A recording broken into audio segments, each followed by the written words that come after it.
ஹே, கதை கேட்க நீங்க வந்துட்டீங்களா? கதை சொல்ல நானும் வந்துட்டேன். நம்ம ஆல்ரெடி பார்த்துட்டு இருக்க கொரியன் டிராமாவோட அடுத்த எபிசோட் தான் பார்க்க போறோம். வீடியோக்குள்ள போறதுக்கு முன்னாடி எப்பயும் சொல்றது தான் இப்பயும் சொல்றேன். எஸ்எஸ் வாய்ஸ் ஓவரை சப்ஸ்கிரைப் பண்ணுங்க. பார்த்ததுக்கு அப்புறம் லைக் பண்ணுங்க. மறக்காம போறதுக்கு முன்னாடி எக்ஸ்பிளனேஷன் எப்படி இருக்குன்னு சொல்லிட்டு கமெண்ட் பண்ணிட்டு போங்க. இந்த எபிசோட் எதுல ஸ்டார்ட் பண்றோம் அப்படின்னு பார்த்தா ஹீரோக்கு எல்லா பழைய நினைவுமே வந்தது. அதுக்கப்புறம் ஹீரோ எழுந்து கஷ்டப்பட்டு அவங்களையும் அடிக்கிறான், அவனும் அடி வாங்குறான். அவனுக்கு பயங்கரமா அடிபடுது. அதே நேரத்துக்கு இப்பதான் ஹீரோயின் மயக்கத்துல இருந்து எழுந்துக்கிறா. அவளை ஒரு இருட்டு ரூம்ல அடைச்சு வச்சிருக்காங்க. அந்த இருட்டு ரூமை பார்த்த உடனே அவ பயப்பட ஆரம்பிக்கிறா. அந்த அடையாளங்கள்ல ஒருத்தன் என்ன பண்றான் அப்படின்னு பார்த்தா ஹீரோவோட அம்மாக்கு கால் பண்றான். கால் பண்ணிட்டு யாரோ ஒருத்தன் ஃபாலோ பண்ணிட்டு வந்துட்டான். அவன் எங்களையும் அடிக்கிறான், அவனும் நல்லா அடி வாங்குறான் அப்படின்னு சொல்லும் போது, ஏண்டா ஒரு வேலை சொன்னா அதை நீங்க யாருக்கும் தெரியாத மாதிரி பண்ண மாட்டீங்களா? எதுக்காகடா இப்படி பண்ணீங்க? சரி, தயவு செஞ்சு எல்லாரும் அங்க இருந்து எஸ்கேப் ஆகி போயிடுங்க. நானும் இப்ப வராம அங்க இருந்து திரும்பி போயிடுறேன். நம்ம இந்த விஷயத்துல எதுவுமே நடக்காத மாதிரி இருந்துருவோம். நீங்க யாருன்னா மாட்டினாலுமே என் பேரை சொல்லக்கூடாது, புரியுதா அப்படின்னு சொல்லிட்டு இவங்க அம்மா அங்க இருந்து திரும்பி போயிடுறாங்க. ஹீரோயின் இருட்டு ரூம்ல இருக்கும் போது பயங்கரமா பதட்டம் ஆயிடுறா. அவளுக்கு மூச்சு விட முடியாத அளவு மூச்சு திணற ஆரம்பிச்சிடுது. அந்த அடையாளங்கள்லாம் அங்க இருந்து போயிடுறானுங்க இல்லையா? ஹீரோ கஷ்டப்பட்டு கதவை உடைச்சுக்கிட்டு உள்ள வரான். சாரி, நான் கொஞ்சம் லேட்டா வந்துட்டேன்ல அப்படின்னு சொல்றான். அவனுக்கு பார்த்தா அவ்வளவு ரத்தம் அடிபட்டிருக்கு. ஹீரோ ஹீரோயின் மேலேயே மயக்கடிச்சு விழுந்துடுறான். இவ பயங்கரமா அலற ஆரம்பிச்சிடறா. டூயின் எழுந்துரு எழுந்துரு கத்துறா. அந்த டைமுக்கு நம்ம ஹீரோவோட மேனேஜர் ஹான் அங்க வந்துடுறாரு. அதே இடத்துக்கு ஓரினும் வரானா. மேனேஜர் என்ன பண்றாருன்னா, இவனை கிட்னாப்பர் போல நினைச்சுக்கிட்டு யாண்டானின்னு அவனு பிடிச்சி உழுக்குறாரு. அதுக்கப்புறம் தான் அவளோட அண்ணன்டா நான் என்ன விடுற அப்படின்னு அவன் கத்துறான். இவங்க ரெண்டு பேரும் வேக வேகமா உள்ள போறாங்க. ஹீரோயின் ஒரே கத்துறா. தயவு செஞ்சு ஆம்புலன்ஸ்க்கு போன் பண்ணுங்க, அவனுக்கு ரத்தம் அதிகமா போகுது அப்படின்னு சொல்லிட்டு பயங்கரமா கத்தும் போது அவங்க அண்ணன் என்ன பண்றதுன்னே புரியாம அப்படியே ஷாக் ஆகி அங்க நின்றுட்டு இருக்கான். ஒரு வழியா ஹீரோவை கொண்டு இவங்க ஹாஸ்பிட்டல்ல சேர்த்துடுறாங்க. அண்ணங்காரன் என்ன சொல்றானா, நீ போய் ரெஸ்ட் எடு, நீயுமே ரொம்ப முடியாம இருக்க, அவனை நான் இங்கேயே இருந்து பாத்துக்கிறேன் அப்படின்னு சொல்றான். ஆனா அவ போக மாட்டாளா. இவனுக்கு கோவம் வந்துடுது.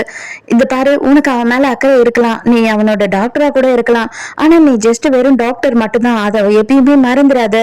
எனக்கு உன் மேல அக்கறை இருக்கு, அது ஏன் நீ அவனை பத்தி கவலைப்படுற, எங்க யாரையும் பத்தி கவலைப்பட மாட்டேற அப்படின்னு சொல்லி இவனுக்கு செம கோவம் வந்துருது. நீ இது எல்லாத்துக்கும் காரணம் டோவன் தான் அப்படின்னு ரியாக்ட் பண்றது எனக்கு கொஞ்சம் கூட பிடிக்கல அப்படின்னு சொல்லிட்டு ஹீரோயினுமே அவன் கிட்ட சண்டை போட ஆரம்பிச்சிடுறா. அதுக்குள்ளேயே இவன் என்ன கேக்குறானா, உனக்கு தெரியுமா அவன் காரணம் இல்லைன்னு உனக்கு தெரியுமா அப்படின்னு சொல்லிட்டு இவனும் கோவப்படுறான். கோவத்துல அங்க இருந்து நேரா எழுந்து மேனேஜர் கிட்ட வரான். வந்த உடனே பார்த்தா அவர் போன்ல யார்கிட்டயே பேசிக்கிட்டு இருக்காரு. அதாவது கிட்னாப் பண்ணவங்க யாரு அப்படின்னு விசாரிச்சுக்கிட்டு இருக்காரு. அந்த டைமுக்கு இவன் வந்த உடனே இவன் கேக்குறான், உங்களுக்கு அந்த வீடு யாருதுன்னு தெரிஞ்சுதா, யாரு பண்ணான்னு தெரிஞ்சுதா அப்படின்னும் போது, இன்னும் எனக்கு கன்ஃபார்ம் ஆகல, கன்ஃபார்ம் ஆகாத டீட்டெயில நான் உங்ககிட்ட சொல்ல முடியாது அப்படின்னு சொல்லிடுறாரு. நீங்க சொல்லலைனாலும் எனக்கு எப்படி கண்டுபிடிக்கணும் அப்படின்னு சொல்லிட்டு எனக்குமே சில வழி இருக்கு அப்படின்னு சொல்லி இவன் செம கோவமா போறான். கோவமா போறது மட்டும் இல்லாம இவன் யாருக்கும் போன் பண்ணிட்டு எனக்கு சில டீடைல்ஸ் வேணும் அப்படின்னு கேக்குறான். எங்க ஹீரோயின் ஹீரோ பக்கத்துலயே உட்காந்துக்கிட்டு இருக்கா. அப்பதான் ப்ரொஃபசர் வேக வேகமா விஷயம் தெரிஞ்சு வராரு. ஹீரோ மயக்கத்துல இருக்கான். எப்படி இருக்கான் அவன் அப்படின்னு சொல்லி கேட்கும் போது, இப்போதைக்கு அவன் அன்கான்சியஸா தான் இருக்கான், அவனுக்கு அங்கங்க சின்ன சின்ன அடிபட்டிருக்கு, அதனாலதான், வேற ஒண்ணும் இல்ல அப்படின்னு சொல்றா. வா வெளியில உன்கிட்டயே நான் கொஞ்சம் பேசணும் அப்படின்னு சொல்லிட்டு அவர் போறாரு. ஹீரோயினுமே பின்னாடியே போறா. அந்த டைமுக்கு ஹீரோயின் என்ன சொல்றானா, எனக்கும் சில நினைவெல்லாம் வந்தது, ஆனா இந்த வாட்டி ரொம்ப கிளியராவே இருந்தது அப்படின்னு சொல்லும் போது இவர் என்ன கேக்குறாருன்னா, நான் என்ன நினைச்சேன்னா, டோயனுக்கு அவனோட ஞாபகம் எல்லாம் வர்றதுக்கு நீ காரணமா இருப்பேன்னு நினைச்சேன், ஆனா உனக்கு இந்த மாதிரி உன்னோட மறந்த நினைவெல்லாம் ஞாபகம் வரும் நான் கொஞ்சம் கூட எதிர்பார்க்கவே இல்லை, இது எல்லாமே ஆப்போசிட்டா இருக்கு அப்படின்னு சொல்றாரு. அப்ப ஹீரோயின் உடனே என்ன சொல்றானா, ஒரே ஒரு விஷயம் மட்டும் எனக்கு கிளியரா தெரியுது, நான் அவன் இழந்த அவனோட மெமரியில இருக்கேன், அது கன்ஃபார்ம், ஆனா ஃபுல்லா எல்லாமே எனக்கு இன்னும் நினைவு வரல, அதை நான் நினைவு வர வைக்க போறேன், அப்பதான் என்னால அவனுக்கு ஹெல்ப் பண்ண முடியும், அவனோட நினைவுகளை திரும்பி வர வைக்க முடியும், அவனுக்கு இருக்கிற பிரச்சனையை சரி பண்ண முடியும் அப்படின்னு சொல்றா. அது உனக்கே பிரச்சனை ஆகலாமேமா அப்படின்னு சொல்லி கேட்கும் போது, பரவாயில்ல, இதுக்கப்புறம் நான் இந்த வயசுலயும் அதை பார்த்து பயந்து ஓடவோ இல்ல என்ன ஆகுமோ அப்படின்னு நினைச்சு பயந்துகிட்டு அதை நினைவே படுத்தாம இருக்கவும் முடியாது, இதுக்கப்புறம் நான் அவனுக்காக அதை பண்ண போறேன் அப்படின்னு சொல்றா. அப்புறம் பார்த்தாதான் தெரியுது ஹீரோ வெளியில வந்து நின்று இது மொத்தத்தையும் கேட்டுக்கிட்டு இருக்கான். டாக்டர் கிட்ட பேசிட்டு ஹீரோயின் அப்பதான் உள்ள வரா. உள்ள வந்து பார்த்தாதான் தெரியுது ஹீரோவை காணோம்னு உடனே அவ்வளவுதான் பதறி போயிடுறா. ஹீரோ எங்க இருக்கான் அப்படின்னு பார்த்தா அவன் மொட்டை மாடியில போய் நின்னுகிட்டு இருக்கான் ஹீரோயினோட போட்டோவை கையில வச்சுக்கிட்டு. கண்டிப்பா வந்துட்டு நீ கவலைப்படாத, நீயும் நானும் இது எல்லாத்தையுமே சேர்ந்து கடந்து வருவோம், என்ன நிலைமையிலும் சரி நான் உன் கூட இருப்பேன் அப்படின்னு சொல்லி அவன் பேசிக்கிட்டு இருக்கான் அந்த போட்டோவை வச்சு. ஹீரோயின் எப்படியோ ஒரு வழியா கண்டுபிடிச்சு வந்துடுறா. அவனை இழுத்து கீழே கடாசுறா. எதுக்காக நீ இப்படி பண்ற, நீ மறுபடியும் வந்துட்டியா அப்படின்னு சொல்லிட்டு சூசைட் அடிக்ட் தான் வந்துட்டான் போலன்னு நினைச்சிட்டு இவ கதற ஆரம்பிச்சிடறா. நீ எனக்கு ப்ராமிஸ் பண்ணி கொடுத்த இல்லையா, இனிமே நீ வந்து சூசைட் பண்ண ட்ரை பண்ண மாட்டேன்னு எனக்கு ப்ராமிஸ் பண்ணி கொடுத்த, எதுக்காக இப்ப மறுபடியும் இந்த மாதிரி பண்ற அப்படின்னு சொல்லி பயங்கரமா அழுறா. அது பார்த்த உடனே ஹீரோக்கே ரொம்ப கஷ்டமாயிடுது. நான் கண்டிப்பா சாக மாட்டேன், இதுக்கப்புறம் நான் என்னைக்குமே சாகணும் ட்ரை பண்ண மாட்டேன், நான் டூயூன் தான் அப்படின்னு சொல்றான். மறுபடியும் அவனை கட்டி பிடிச்சு அழ ஆரம்பிச்சிடறாளா. ஆனா ஹீரோக்கு அவனை தோற்றத்துக்கே ஒரு மாதிரி இருக்கு.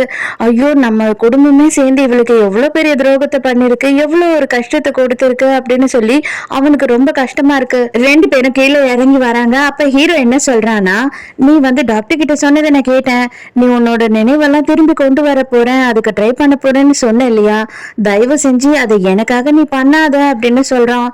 நீ அதை கேட்டியா? அது ஒன்றும் பிரச்சனை இல்லை, எனக்கு ஒரு பிரச்சனையும் கிடையாது, நீயே திங்க் பண்ணி பாரு. நான் என்ன நினைக்கிறேன் அப்படின்னா, ஷின்ஷிக்கு உன்கிட்ட சொல்லாம வந்து மறைக்கிற அவனோட ஃபர்ஸ்ட் லவ் நானா தான் இருப்பேன், அதை தெரிஞ்சுக்கிட்டா நீ ரொம்ப ஜெலஸ் ஆவன்னு சொல்லிட்டு வேணான்னு சொல்றியா அப்படின்னு இவ கிண்டல் பண்ணிக்கிட்டு இருக்கா. அவன் வந்துட்டு என்னன்னா, அவ அபியூஸ் ஆனதெல்லாம் நினைச்சு அவ ரொம்ப ஃபீல் பண்ணுவா, பயப்படுவா அப்படின்ற ஒரு ரீசனுக்காக தான் அவன் இவ தெரிஞ்சுக்க கூடாதுன்னு நினைக்கிறான். ஆனா அவ கண்டிப்பா நம்ம ரெண்டு பேரும் இது எல்லாத்தையும் கடந்து வரணும் சேர்ந்தே அப்படின்னு சொல்லும் போது, நீ ஆனா முடிஞ்ச அளவு அதை பண்ணாம இருந்தேன்னா எனக்கு ரொம்ப சந்தோஷமா இருக்கும் அப்படின்னு சொல்றான். நீ ஏன் டென்ஷன் ஆகுற, மேபி நம்ம ரெண்டு பேருக்கும் சேர்ந்தாப்புல நிறைய நல்ல மெமரிஸ் எல்லாம் இருக்கலாம் இல்லையா, அதெல்லாம் நான் நினைவு கொண்டு வந்தேன்னா நமக்கு நல்லா இருக்கும்ல. நம்ம ரெண்டு பேரும் சின்ன வயசுல எப்படி இருந்தோம், என்ன பண்ணிருந்தோம், நீயும் நானும் யாரு, நம்ம ரெண்டு பேரும் எப்படி மீட் பண்ணோம் அப்படின்னு எல்லாம் தெரிஞ்சுக்கிட்டா எவ்வளவு சந்தோஷமா இருக்கும் அப்படின்னு சொல்றா. இவனுக்கு அவ தெரிஞ்சுக்கிட்டானா எனக்கு எவ்வளவு அசிங்கமா இருக்கும், எவ்வளவு கஷ்டமா இருக்கும் அப்படின்னு நினைச்சு இவன் பயங்கரமா பயப்படுறான். அது மட்டும் இல்லாம உனக்கு தலையெல்லாம் வலிக்க ஆரம்பிச்சிருது. அவனால கஷ்டம் தாங்க முடியல. நீ என்ன பண்ணாலுமே ஓகே அப்படின்னு சொல்லிட்டு அவளை கட்டி பிடிச்சுக்கிறான். ஹீரோயினோட அம்மாவை காட்டுறாங்க. அவங்க வந்துட்டு ஹீரோயினோட ஒரிஜினல் அம்மா இருக்காங்க இல்லையா, இறந்துட்டாங்களே, அவங்களுக்கு வந்துட்டு சாமி கும்பிட்டுட்டு இருக்காங்க.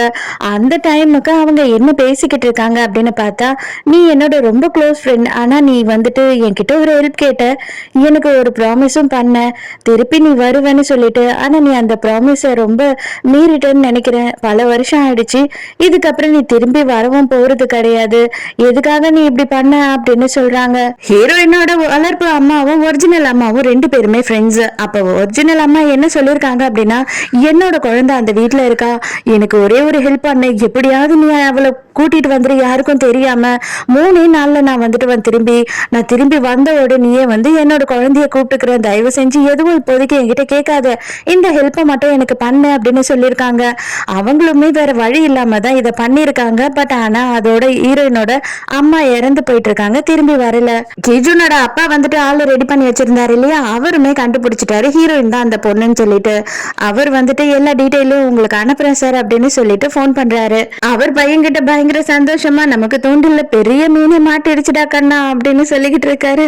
அதே நேரத்துக்கு கீஜுனோட அம்மாவை காட்டுறாங்க. அவங்க வந்து இவனை கூப்பிட்டு என்ன பேசுறாங்க அப்படின்னா, என்னதான் அவன் உன்னோட சின்ன வயசு ஃப்ரெண்டா இருந்தாலுமே சரி, அவன் கீஜுனோட கசின், அவன் கூட நீ அவ்வளவு குடிச்சிட்டு தள்ளாடிக்கிட்டு அந்த ஹோட்டல் ரூம்ல இருந்து வெளியில வர அப்படின்னா, அப்ப நீ திங்க் பண்ணி பாரு, பாக்குறவங்க பேசுறவங்க எல்லாம் என்ன பேசுவாங்க, ரொம்ப கேவலமா பேசுவாங்க, எல்லாமே பிரச்சனை ஆயிடும் அப்படின்னு சொல்றாங்க.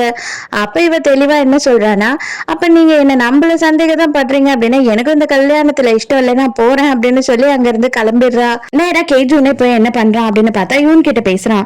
எதுக்காக நீ இப்படி பண்ணிக்கிட்டு இருக்க, என்னதான் உனக்கு பிரச்சனை அப்படின்னு சொல்லி கேட்கும் போது அவன் என்ன சொல்றான்னா, நான் வந்து உனக்கு இதுக்கு மேல துரோகம் பண்ணவும் விரும்பல, உன்னை வந்து லவ் பண்ற மாதிரி நடிக்கவும் விரும்பல, என்னோட மனசுல வேற ஒருத்தன் இருக்கான், எனக்கு அவன் தான் வேணும், அதனால இதோட முடிச்சுக்கலாம் அப்படின்னு சொல்றாளா. அவ்வளவுதான், கிஜுனுக்கு செம்ம கோவம் வருது. இருந்தாலுமே அவ கொஞ்சமும் மதிக்கல, அங்க இருந்து எழுந்து போயிடுறா. ஹீரோயினோட அண்ணங்காரன் வந்துட்டு ஃபோன் பண்றான் ஹீரோயினுக்கு. உன்னோட பேக் அப்புறம் உன்னோட பொருள் எல்லாம் எடுத்துட்டு வந்திருக்கேன், வந்து வாங்கிட்டு போ அப்படின்னு சொல்லும் போது, ஐயோ நான் இப்பதான் வந்து டோரினோட ட்ரெஸ் எல்லாம் எடுக்கலாம், நான் அவனோட வீட்டுக்கு போயிருக்கேன், நான் அங்க ஹாஸ்பிட்டல்ல இல்ல அப்படின்னு சொல்றான். உடனே இவன் என்ன சொல்றான்னா, சரி சரி நான் டோரினோட ரூம்ல இதை வச்சுட்டு போறேன் அப்படின்னு சொல்றான். அந்த டைம் அவன் வந்து ஒருத்தன் கிட்ட ஹெல்ப் கேட்டிருந்தான் இல்லையா, ஃபோன் பண்ணி கண்டுபிடிச்சு தர சொல்லி. அவன் ஃபோன் பண்றான். அவன் ஃபோன் பண்ணி நான் எல்லாத்தையும் கண்டுபிடிச்சிட்டேன் அப்படின்னு சொல்றான். அதே நேரத்துக்கு இங்க ஹீரோ கிட்ட மேனேஜர் எல்லாத்தையும் சொல்லிட்டு இருக்காரு. என்ன அப்படின்னு பார்த்தா, உங்க அம்மா தான் இதெல்லாம் பண்ணிருக்காங்க, அந்த இடமே உங்க அம்மாவோட பேர்ல தான் இருக்கு. அது மட்டும் இல்லாம அங்க கிட்னாப்பர்ஸ் இருந்தானுங்க இல்லையா, அவனுங்க கிட்ட இருந்து நம்பரையும் நாங்க கலெக்ட் பண்ணோம். உங்க அம்மா தான் அவங்க கிட்ட பேசியிருக்காங்க. லாஸ்டா வந்து அந்த எல்லா விஷயமும் நடக்கிறதுக்கு 5 நிமிஷம் முன்னாடி கூட உங்க அம்மாவோட போன் சிக்னல் அங்கதான் காட்டுச்சு அப்படின்னு சொல்லி எல்லாத்தையுமே கண்டுபிடிச்சு ஹீரோ கிட்ட சொல்றாரா. ஹீரோ அவ்வளவுதான் செம்ம டென்ஷன் ஆகிறா. நான் இப்பவே வீட்டுக்கு கிளம்புறேன், இதுக்கு மேல என்னால இங்க இருக்க முடியாது அப்படின்னு சொல்லி எல்லாத்தையும் கழட்டி போட்டுட்டு எழுந்து கிளம்புறான். அப்ப அண்ணங்காரன் போன் பண்ணிட்டு, உங்ககிட்ட நான் தனியா பேசணும், வெளியில வா அப்படின்னு சொல்லி கூப்பிடுறான். ஹீரோ போன உடனே அவ்வளவுதான் ஹீரோவை பிடிச்சி குலுக்குன்னு குலுக்குறான். நான் ஆல்ரெடி சொன்னா இல்லையாடா, உன்னோட குடும்பத்தை சேர்ந்தவங்களோ இல்ல நீயும் அவளுக்கு பிரச்சனை பண்ணீங்க அப்படின்னா உங்களை சும்மாவே விட மாட்டேன்னு சொல்லிட்டு, இது எல்லாத்துக்கும் காரணம் நீதான் அப்படின்னு சொல்லி பயங்கரமா வந்து இவன் சண்டை போட்டுக்கிட்டு இருக்கான். அப்பதான் ஷின்ஷிகேயோட நினைவுல இருக்கிறது எல்லாமே ஹீரோவுக்குமே இப்ப ஞாபகம் வர ஆரம்பிக்குது. ஹீரோயினை காட்டுறாங்க. ஹீரோயின் வந்து ஹீரோவோட ட்ரெஸ் எல்லாம் எடுக்கிறதுக்காக போனா இல்லையா, அப்ப வந்து இந்த ஷின்ஷிகே வச்சிருக்க பொம்மையெல்லாம் பார்த்துக்கிட்டே இருக்கா. அதுல ஒரு ட்ரெயின் இருக்கு. அதை பார்த்த உடனே இவளுக்கு என்ன ஞாபகம் வருது அப்படின்னு தெரியல. 2 குழந்தைங்க உட்காந்து பேசிக்கிட்டு இருக்க மாதிரி இருக்கு அந்த இடத்துலயே. நான் இதை விட ஒரு நல்ல விஷயம் உனக்கு காட்டுறேன் அப்படின்னு சொல்லி லாக்கெட்டை ஓபன் பண்ணி ஹீரோயின் வந்து அவங்க அம்மாவோட போட்டோவை காட்டுவா இல்லையா சின்ன வயசுல, அந்த ஞாபகம் தான் வருது. ஆனா வந்து கரெக்டா அவளுக்கு அந்த ஞாபகம் வர நேரத்துக்கு இவளோட அப்பா இப்ப இருக்காரு இல்லையா, அவரோட போன்ல இருந்து கால் வருது. வந்த உடனே உங்க அம்மாக்கு ரொம்ப உடம்பு முடியலமா, தயவு செஞ்சு நீ உடனே கிளம்பி வா அப்படின்னு கூப்பிடுறாரு.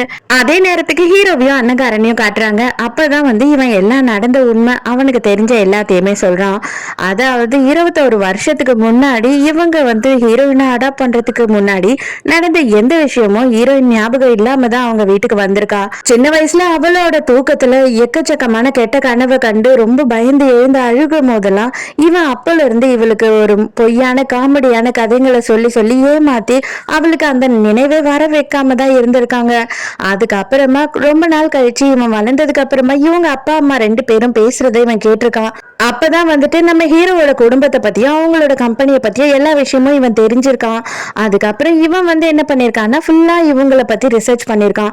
ஏன்னா ஹீரோயினுக்கு தானாவே ஞாபகம் வர்றதுக்கு முன்னாடி என்ன நடந்தது அப்படின்றது தெரிஞ்சுக்கிட்டோம் அப்படின்னா அவளுக்கு அதை தெரியப்படுத்தலாமா வேணாமா அப்படின்னு சொல்லி ஃபர்ஸ்ட் நான் தெரிஞ்சுக்கணும்னு நினைச்சேன்.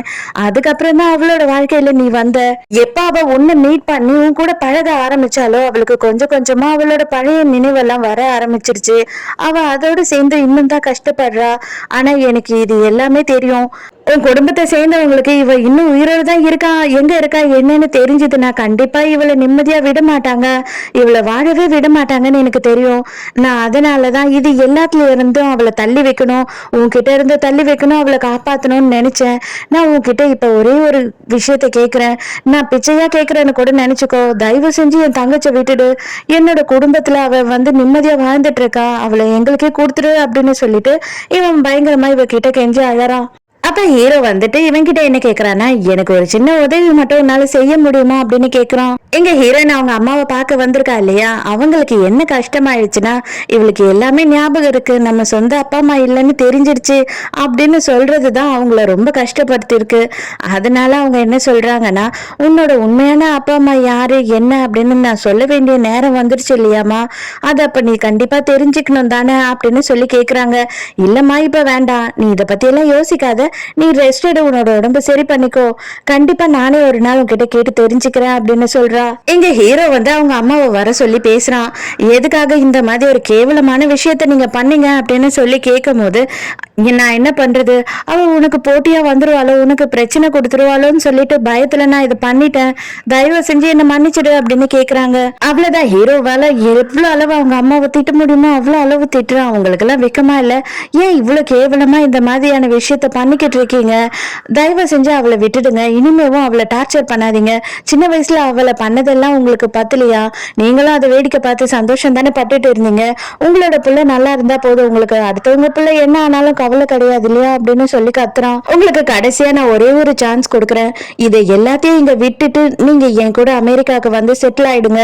நானுமே இப்ப போக போறேன் அப்படின்னு சொல்லும் போது, அதெல்லாம் எப்படி விட்டுட்டு போக முடியும்? இந்த குடும்பத்துக்கே நீ தான் ஒரே ஒரு வாரிசு.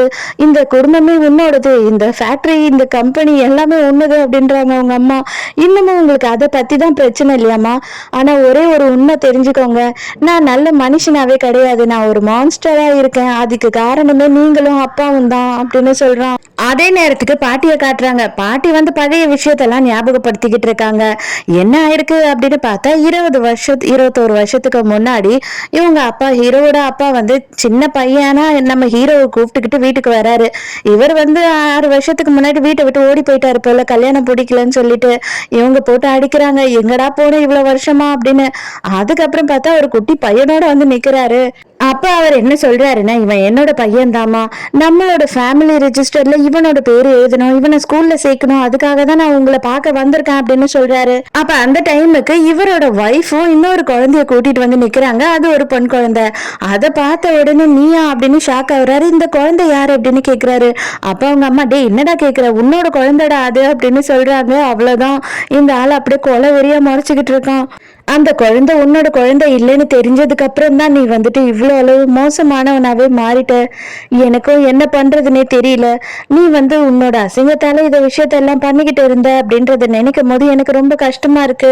ஆனா இதுக்கப்புறம் யாராலையும் எதையுமே நடந்ததை மாத்தவே முடியாது. நம்மளோட குடும்பமே வந்து ஒரு வழி ஆயிடுச்சுல்ல அப்படின்னு சொல்லி இவங்க பையன்கிட்ட தான் இது எல்லாத்தையும் பேசிக்கிட்டு இருக்காங்க. பேசிக்கா என்ன நடந்திருக்கு அப்படின்னு பார்த்தா, நம்ம ஹீரோவோட அப்பாவுக்கு வந்து பிடிக்காத கல்யாணம் நடந்திருக்கு. அதனால அவர் வீட்டை விட்டு போயிட்டு இருக்காரு.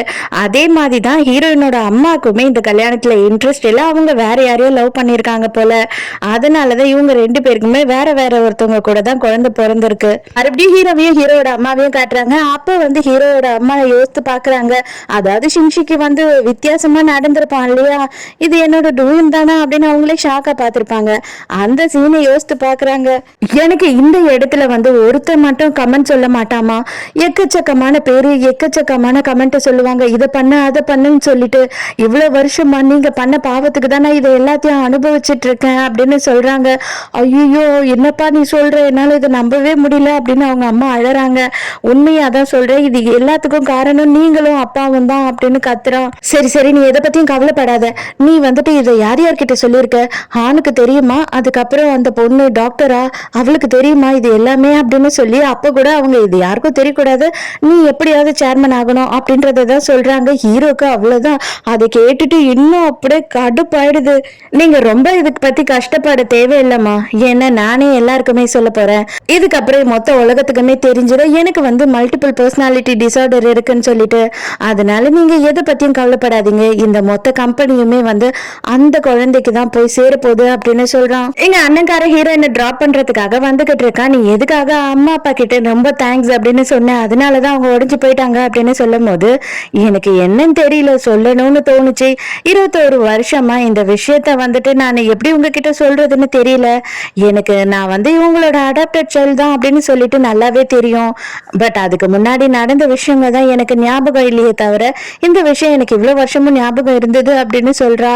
இவனுக்கு ரொம்ப கஷ்டமா இருக்கு. கொண்டு போய் நேரா ஹீரோட வீட்டாண்டதான் டிராப் பண்றான். ஹீரோ வந்து வாசல்லே சேர் போட்டு உட்காந்து வெயிட் பண்ணிக்கிட்டு இருக்கான். எதுக்காக நீ எனக்காக இங்க வெளியிலயே வெயிட் பண்ணிக்கிட்டு இருக்க? என்னோட நாய்க்குட்டி கூட இப்படிதான் வெயிட் பண்ணிக்கிட்டு இருக்கும், அதே மாதிரியும் நீ வெயிட் பண்ணிட்டு இருக்க பாரு அப்படின்னு சொல்லி தடவி கொடுத்துட்டு இருக்கா தலையில. அப்பதான் ஹீரோ வந்து அண்ணக்காரங்கிட்ட என்ன கேட்டான் அப்படின்றத நமக்கு காட்டுறாங்க. அவன் என்ன கேட்டிருக்கான் அப்படின்னா, இது வரைக்கும் நான் அவகிட்ட இருந்து நிறைய விஷயத்த வாங்கியிருக்கேன், எனக்கு அவள் நல்லது பண்ணியிருக்கா, அது மட்டும் இல்லாம நான் ஒரு வாட்டி கஷ்டத்துல இருக்கும் போதும் என்ன அவ சரி பண்ணியிருக்கா, நான் இவ்வளவு அளவு இருக்கேன், இன்னமும் மனுஷனாதான் இருக்கேன் அப்படின்னா அதுக்கு காரணமே அவதான். ஆனா அவளை இது வரைக்கும் நான் ஒரு நாள் கூட சிரிக்க வச்சு பார்த்ததே இல்லை. ஒரே ஒரு நாள் எனக்கு வேணும், நான் அவள் கூடயே இருக்கணும், அன்னைக்கு பூரா அவளை சிரிக்க வைக்கணும், அவளை சந்தோஷப்படுத்தணும், அவளுக்கு ஒரு நல்ல மெமரியை தரணும். இது நாள் வரைக்கும் அவ கூட என்னோட நல்ல மெமரியே இல்லை அப்படின்னு எனக்கு தெரியும். அதனால அந்த ஒரே ஒரு நாள் மட்டும் எனக்கு கொடுக்க முடியுமா அப்படின்றது தான் அண்ணன்காரங்கிட்ட கேட்டிருக்கான். கண்டிப்பா நான் அவளை விட்டுட்டு போனதுக்கு அப்புறமா அவ ரொம்ப வருத்தப்படுவா, எனக்கு நல்லாவே தெரியும். ஆனா அவ கொஞ்ச நாள் கழிச்சு என்னை மறக்க ஆரம்பிச்சிருவா, என்னோட முகம் கூட அவளுக்கு மறக்க ஆரம்பிச்சிரும். அப்ப நீ ஒரு நாள் அவகிட்ட சொல்லு, எல்லாத்துக்குமே நான் மன்னிப்பு கேட்கிறேன், அது மட்டும் இல்லாம அவங்க அந்த மாதிரி எல்லாம் பண்ணது ரொம்ப தப்பு, அவளுக்கு அந்த மாதிரி ஒரு வாழ்க்கை கிடைச்சே இருக்கக்கூடாது, அவ முதல்ல இருந்து ரொம்ப சந்தோஷமா இருக்க வேண்டிய பொண்ணு, அதனால இது எல்லாத்துக்கும் நான் காரணம், என் குடும்பம் காரணம், என்னை தயவு செஞ்சு முடிஞ்சா மன்னிக்க சொல்லு அப்படின்னு சொல்லி பயங்கரமா ஹீரோ கதறி கதறி அழறான். அண்ணங்காரனாலையும் இதை தாங்கிக்கவே முடியல. அவனுக்கு இவன் மேலேயும் ஃபீலிங் தான் இருக்கு, பாவம் இவனும் அப்படின்னு நினைக்கிறான். ஆனா அவன் தங்கச்சி எப்படியாவது காப்பாற்றணுன்றது மட்டும்தான் அவனுக்கு இப்போதைக்கு ஒரே ஒரு விஷயம் தோணிக்கிட்டு இருக்கு. ஸோ இதோடய இந்த எபிசோட் முடியுது. இந்த எபிசோட் உங்களுக்கு பிடிச்சிருந்ததா, என்னோட எக்ஸ்பிளனேஷன் பிடிச்சிருந்ததான்னு சொல்லிட்டு மறக்காம எனக்கு கமெண்ட்ல சொல்லுங்க. ஸோ நாளைக்கும் மறக்காம கதை கேட்க வந்துருங்க, நானும் மறக்காம கதை சொல்ல வந்துடுறேன். பாய்.